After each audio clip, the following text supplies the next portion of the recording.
Alright, in this video we are going to talk about three controllers, really two controllers, but one kind of controllers, that will make your life a lot quicker in Stormworks and just save yourself a little bit of time over the years. So let's get into them.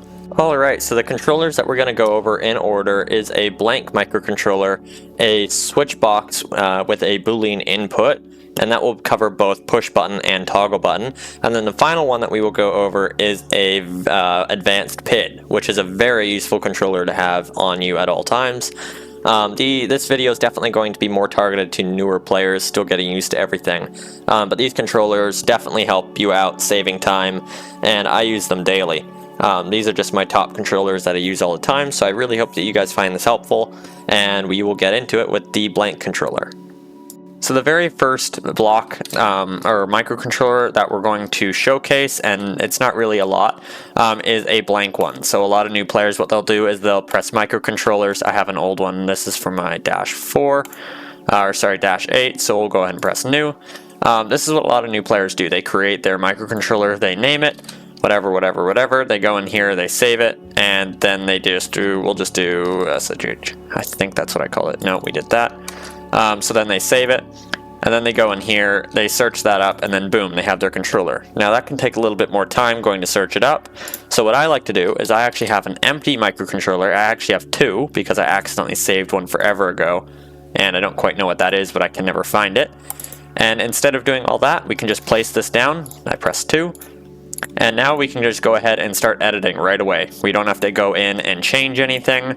We don't have to go and create one and then place it down. We skip that step entirely, and we can just get right to building our microcontroller here, which is very handy. So we'll just go ahead and leave that. I like to call this blank. I go up here to save, and then I save this as blank like that, and then you press save. I'm not going to save because I already have one, but that is an absolute lifesaver that a lot of builders use. So the next one that we're actually going to talk about is a switch box, and this one is a little bit of a different one. So here we have two things here. We have a on-off, and then we have a number out. So I have two of these actually, so this is going to be kind of two parts to this one. We have a normal one, which is a toggle, and then we have another one which I've labeled push. So we'll go ahead and delete that. And what I'm going to do is I'm going to grab my blank. I'm just going to copy that and bring it down here, and we'll actually work off of this. So instead of having to go save one, so now what I can do is I can call this switch box, and we can do in brackets toggle, and then we can change this. It's only going to be a 1x2. We need two nodes. One of them is going to be the on-off input, and one of them is going to be a number output. So that is going to be the number, and that needs to be changed. So what this is going to basically be doing is this is going to say whenever I press a button, I want that button to output a number depending on if it's on or off, and that number will change. So what we can do now is we can drag these over. I like to move those away from where they start, just so that my logic doesn't get all hidden away. Now this one's really simple. We can just simply grab a switch box, connect this directly to it. Now because this we're expecting is a toggle, that should stay on or off. The problem comes up whenever you have a push button, because it only changes this if it's getting a constant number, which is the problem with that. Now what we're going to do is we're going to go ahead and grab two property numbers. Property numbers are very useful. Whenever you have them, you'll see it later, you can actually adjust these without having to enter the microcontroller, which just saves a lot of time as well. These are mainly just saving time things. So what we're going to do now is we are going to call this off, and we're going to call this one on. And I put these a weird way, so I'll put that one on top. So whenever this switch box is turned on, I want it to output this number. Whenever it's turned off, I want it to output this number. And then that will go right there, and we can go ahead and bring this in a little bit closer and make that all a little bit easier to see. Now what we can do is we'll press update, and there we go. Now, whenever we press a number, we'll go ahead and get a dial.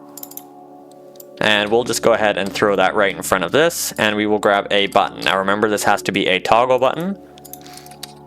Now we can go ahead and put that right into there, that into there, and then we have to select the numbers. So whenever I turn this button on, I want it to output 1. Whenever this button is off, I want it to start at 0. So we'll do spawn. We'll run on over. As you can see, that number is 0 because the button is off. If we press that, now we're at 1. So that is how you do it with a toggle. Now if we want to do it with a push button, what I'm going to do is I'm going to press Control left click to copy that. We'll move this one here. We'll go ahead and grab the dial there. Now I can't grab that same button. We're going to do a push button. So now we can use that same controller, and instead of this, we're going to go toggle. We have two options here. One is a pulse, which is a toggle to a push button. And then we have another, which is a push to a toggle button. Now I'm actually going to do two here. So I'm going to grab this, and then I'm going to grab this, and then I'm going to link all of these together. So my push button is going to be taken in as a toggle, and then it's going to be output as a push button, and then that's going to a toggle out of there.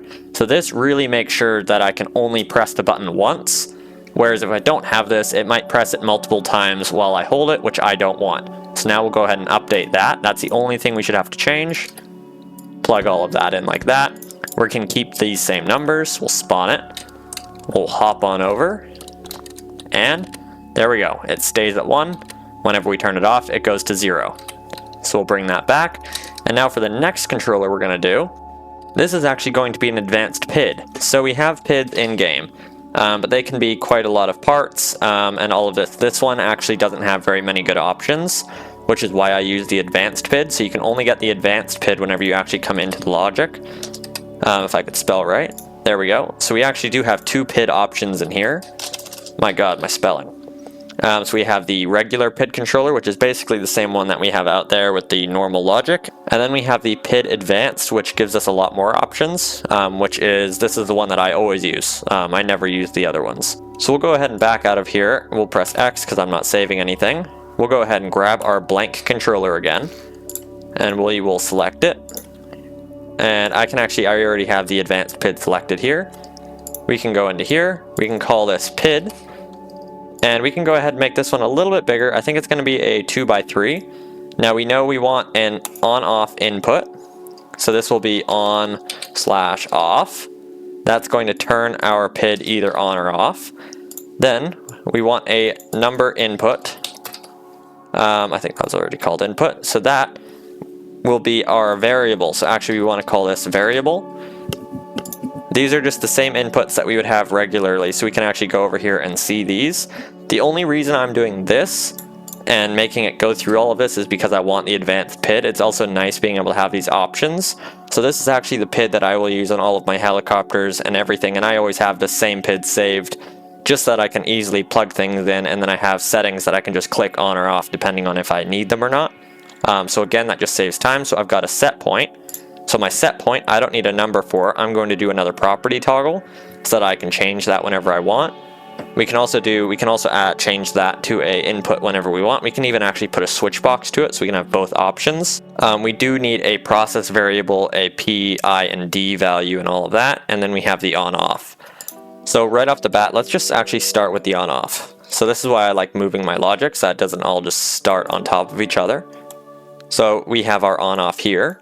Now we can just plug that into here, and that would basically make it so that we need to press a button to hold to keep this system on, which I don't really want. I want there to be options. I want it so that you can turn this on or off, or have it start either on or off, depending on how you like it. So what I'm going to go ahead and do is I'm going to grab a property toggle, put this here, and we can do starts on, and we can change this to yes, or we can do no. And we can actually change this to start type, just to make it a little bit easier. We can have this, we can just call this auto start on, or we can have this called node. So if it is on, we're going to have it start on. Then it will automatically turn this on. So what we can do now is we can do an and. So if this is turned on and our on off is on, then it will turn on. Or, oh, I grabbed a NOR. There we go. Or, because I want this to have two options, right? I want it to either be able to be turned on for auto start on, or if it's turned off, and I'm getting a node input. So actually, I already did this wrong, so I don't want that on. So if this is on, I did that the wrong way. So if this is on, then I want this to automatically start on. If this is not on, so I want to grab a not, and that is on. So now, oh, I need to connect that. If this is turned on, it will automatically turn my PID on right away at the start. if this is not on and my input is on, then it will turn it on and that will not start on. So that's just a nice little option. So you can actually go ahead, we can check it out, we can do update. And now we have the option here. We can do node start or we can do auto start. We can go ahead and come back here. We can go ahead and move this down a little bit out of the way because we are done with that. Now here we have the variable. So that we automatically generally want always on. We don't really want a ton of different options for that. We have, what do we have here? Oh, that's our next value. So our next value is going to be our set point. I think for this video, we'll just do set point as a normal number. We can go ahead and move this up here, because generally you want to be able to change the set point yourself. That's not normally a fixed value, unless it's something like 0 or you're doing it for like a tilt sensor, something like that. But generally speaking, you want that set point to be a variable and be able to change. Now here is something that changes or makes my life a lot quicker. We have 3 values here. We have our P, I, and D. So I'm going to call this P, I, and D. These are all number inputs. So this is how I tune my PIDs. I go through each number at a time, and I use a keypad, and I tune them. Let me get these all together. There we go. Perfect. We'll move that out of the way a little bit, that out of the way a little bit. So generally, I connect that to that, that to that, that to that, and then I do keypads, and then I find my values, go through them each one by one, and that saves a lot of time. And then you have your number, then you can change that to a constant, and then you get rid of these nodes. But to save my a little bit more time, what I like to do is I like to do switch boxes. So I'll have 3 switch boxes, and this is basically going to be an option to either use the node for the P, I, and D, or use a constant number. So what I'm going to do now is I'm going to grab another property toggle here, and I'm going to just keep this as 1. So all of these will switch if it's turned on. So we'll do this PID tuning. We'll actually call this PID values. And now what we can do here is we can change these. So whenever this is on, let's just say we want to use node tuning. And whenever this is off, we'll actually just keep it to node to keep it a little bit easier. And whenever this is turned off, we want to go with, we'll just call this internal. So that's going to switch it. So we want this to start on. Let's just say we want it to start on, whatever you want. So whenever this is on, that will be using the node. So we're going to switch these all up here. And then what we're going to do is we're going to grab more property things, and these are going to be property numbers. So we'll just put one of these under each of these. I'm going to go ahead and move these all up just so that they line up better. And now we'll connect that there, and that there. Now each of these values has something to go off of. So we'll just call this internal P. We'll copy that, put this down here, change that to an I, and then we'll come down here, change that to a D. Now we're going to go ahead and connect this here to our P, I, and D. Now generally for PIDs I don't really use the I value anymore. It's just it doesn't really work very well unless you do a Lua PID, which is alright, but I'm just keeping it in there, well yeah, just so I don't have any empty values or anything. Now the last little thing that I like to do is, actually there's 2 more things that I really like to do to have a PID kind of ready for me. So this just saves me the time of actually going through and setting up my PID first. I can just throw this in and get right to tuning. So what I like to do first is I like to grab another switch box, and I like to grab another property toggle, and I will call this invert PID output. And we'll change this to yes, and we'll change this to no. We'll have it automatically start off. Now, whenever this automatically starts off, we want it to turn off here when we're not inverting the number, which means this is just going straight out, and we're getting the off signal here to output. And that means that we are getting no inverted PID. Whenever we have it turned on, we want to actually invert this PID. So we're going to go ahead and grab a function block. We'll connect that to the PID output, that to the on. And we're going to do X, we're going to do minus X, and that will invert our number. So now we can just quickly invert it or not invert it. Sometimes it needs it, sometimes it doesn't, but it's nice there just so you don't have to do it later.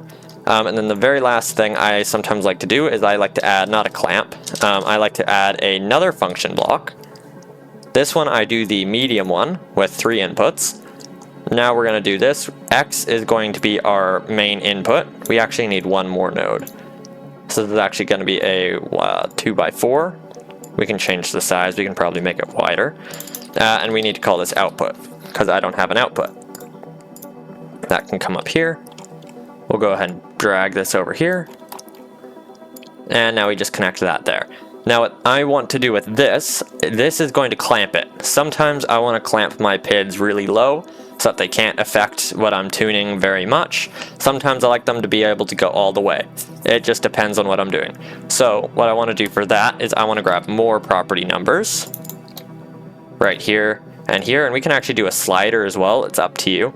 Actually, we'll go ahead and do sliders. And we will delete that and bring those up. Now we can go ahead and connect this to Y, this to X, Z. Now this will be our min value. We'll actually call this clamp min value. And then we'll copy that, move this down here, and we're going to call this clamp max value. So the max value, so we want our max to be, let's just say 0. And we want our max to be 1 because it's a PID, so it's going to get to 1 or 0. Now what we can do is we can do rounding. We'll just make this to, that's just what it'll automatically go to, so we'll just make this 0. And we'll just leave this at 1. So we'll want it to start off with a max value of 1. We want it to start off with a minimum value, so our minimum value will be -1. Our max value will be 0. Rounding will be 0, and our value will be -1. So this will basically take us into the negatives, and this will take us into the positives. So the top one here will change how low we can get, the bottom one here will change how high we can get, and those will work together to give us a set point of where we can actually go as a number. So what we're going to do in here is we're going to do clamp. Now we're going to do a bracket. That was a 9 bracket. We're going to do X, comma, Y, comma, Z, end bracket. That will clamp X by Y and Z, which is our minimum and our maximum. Now we can change those numbers, we can clamp it to whatever we want, but that is pretty much it. Now I come in here, I save this as PID in here, and then I call it a day. So we'll go ahead and update this. I'm glad that didn't wreck any of my other controllers. I'm not going to test if it works, I know it works, but we have a bunch of different variables here. We have our variable, which is the number that we want to see the change go through. So if it's an engine and I'm controlling the RPS, that would be the RPS. Here's my on-off. Now remember, this on-off only matters if I'm using the auto start off. So if I'm using the node, that's whenever it matters. If I'm on auto start on, it doesn't matter at all. PID values, so I can change these all now. I have my P, I, and D, or I can use internal, which will use these, or I can use these. So up to you now. We also have invert PID, yes or no. We have our minimum clamp, and we have our maximum clamp. So you can actually see in between here how far it can go. So that's it. That PID one is definitely one that I suggest highly, especially if you find yourself using PIDs a lot. I know a lot of people don't like PIDs, but that makes your life so much easier. And again, for tuning and stuff, just connect some keypads. One for each value and go through it. Make sure you connect this to node. Node, and then once you find those values, take a screenshot, remember them, write them down, whatever you have to do, change this to internal, and then add all these values to whatever you want, and then call it a day and remember that tuning, and never have to play with that PID again. So I hope this helps out. Those are definitely controllers that I use daily, and it just saves so much time. So thanks for watching. I hope this helped.